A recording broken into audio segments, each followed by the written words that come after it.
teams didn't really do what they thought they might. You know, there was really one team in particular that seemed desperate to add to their receiving corps, that being the Packers. They did nothing. They now remain in the same lurch as last year. So here's what Aaron Rodgers had to say before the deadline. I'm not going to get into those conversations. Again, I'm just going to reiterate what I've said and continue to say is that I clearly understand my role and my place on this team, and that's my focus. Freddie, are the Packers the biggest deadline losers, would you say? It's very easy to say that, but I'm going to say that the Houston Texans were the biggest deadline losers because you have a quarterback in Deshaun Watson who you believe in, who you honestly believe can be an elite quarterback. But what are you doing when it comes to the future, when it comes to him? You have 5 different guys in terms of wide receivers on your team that you could have traded and gotten some assets for him later on. For example, Will Fuller V, only 26 years of age. Brandon Cooks, Randall Cobb, 3 of those guys I'm mentioning.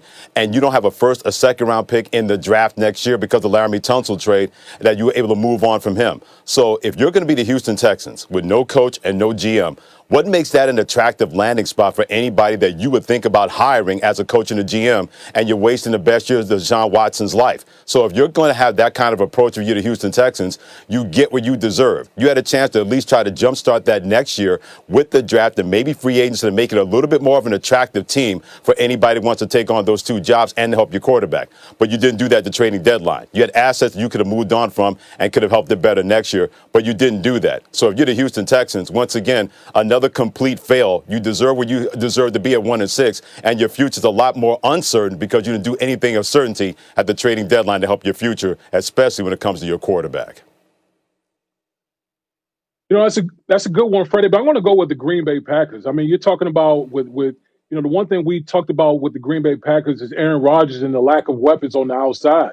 You know, when you just look at the Green Bay Packers in its totality, they've gone from Brett Favre to Aaron Rodgers, and they only have Aaron Rodgers only have 1 championship. Most people would think that that's just underperforming by the organization, and a lot of people will say, well, why don't we get Aaron Rodgers more weapons? Okay, Devontae Adams is one of the best wide receivers in the National Football League, but when you look at the weapons behind him, the next guy is Alan Lazard. He's missed the past 4 games. A lot of these young guys, the Green Bay Packers are still waiting on, to really complement Devontae Adams. So when you look at the Green Bay Packers, they had an opportunity yesterday to go out and get another big play wide receiver, maybe a guy like Will Fuller who could have complemented Devontae Adams and really added something to that Green Bay Packers offense. We know they like to run the ball, but Aaron Rodgers on the back 9 of his career, what better way to help your first ballot Hall of Fame quarterback than adding another piece on the outside to really help that offense even more?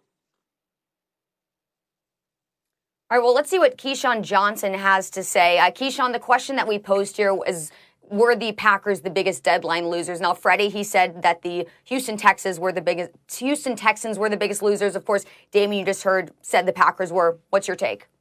You know, I don't think that Green Bay is, and I understand what everybody is kind of not necessarily up in arms, but I understand where people are coming from in terms of wasting Aaron Rodgers' time in Green Bay. But here's what I would say. Aaron Rodgers has plenty of time left. He can play well into his 40s if he can stay healthy and still be productive as he has ever been. When you look at the Houston Texans, for instance, in Will Fuller's situation, because that's the name that's been out there with everyone looking to trade him, the deadline's passed, the deal didn't get done. But Will Fuller's on an expiring contract. This isn't the NBA. If you're going to take a guy like that and put him in Green Bay, you got to take into consideration Devontae Adams is sitting there with 1 year left on his contract as well. How much money does Devontae Adams deserve, and how much money does Devontae Adams want? If you bring in Will Fuller and you pay him, guess what?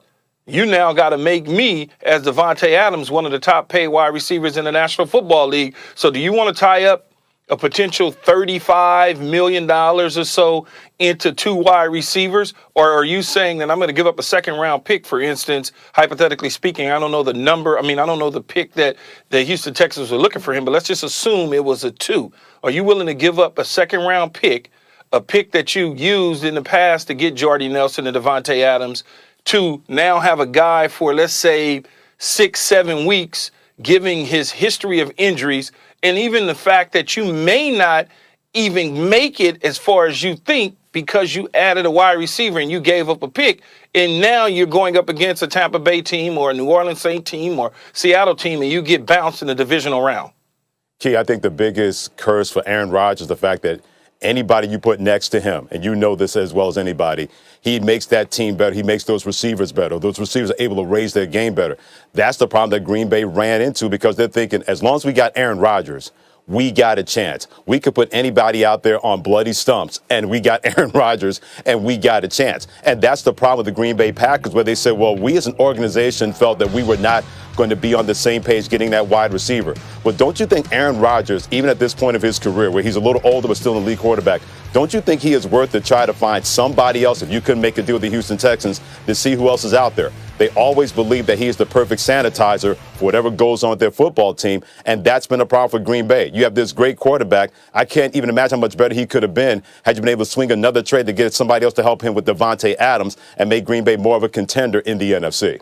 So when we say somebody else, right, we look at who could the somebodies be? Maybe Brandon Cooks. I mean, you don't have to give up a second rounder for him or a third rounder, but Brandon Cooks would have been a perfect Robin to the Batman that you have when it comes to Davante Adams. There's no question. Are you willing, though, to pay Brandon Cooks the money that's on his books and his contract, knowing that you have Davante Adams that you have to now address? Are you willing to tie up $40 million, $35 million in one position in two guys? That's what you have to look to. It's not do they need a receiver? Everybody needs a receiver. I mean, let's face it, everybody needs us. But when you look at it, is it something that you're willing to do? And if you're willing to say, okay, I'm going to pay Brandon Cooks the money that's owed to him on the books, but I'm also going to address Davante Adams and pay him what he so deserves, then yeah, you go out there and you trade for him. But you have to trade for a difference maker. Just getting a body to be getting a body, I mean, you can find that guy on the streets. If you're going to trade for somebody, like if you told me, you said, hey, Atlanta's willing to move Julio Jones, and they want to get a 2 and a 3 in next year's 2. Would you be willing to do that? Absolutely. Yeah, absolutely, I'll be willing to do that with his contract.